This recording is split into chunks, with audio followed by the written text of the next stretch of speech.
خوب هستی؟ زنده هستم. شوهرتان خوب است؟ زنده هستم. ملا گفت بعد 2 هفته شاید بتونی چیزی بگویم بشنوی. 16 روز شده.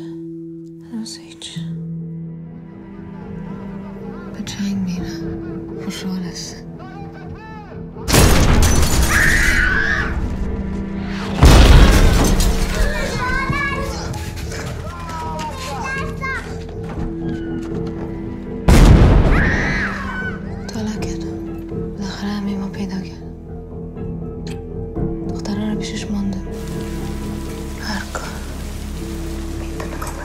همه چیز گپ بزن.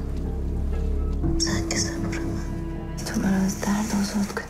چیزایی که بعد 10 سال هر روز فقط حال میتونم به تو بگم. وقتی مریض شدم و همراهش گپ میزنم و چیزو برش میگم حس میکنم سبک میشم.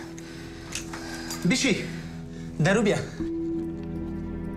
کارت چیست؟ جسم من به من لذت میدم. خوب شد که گفتی. اگه نی بر تجاوز میکردم. چی میخوایی؟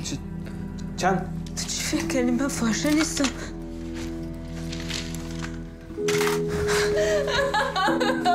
همیشه برات خواد گفتم و نمیفهمم چی خواد فکر کردی. دیگه چه میخوای؟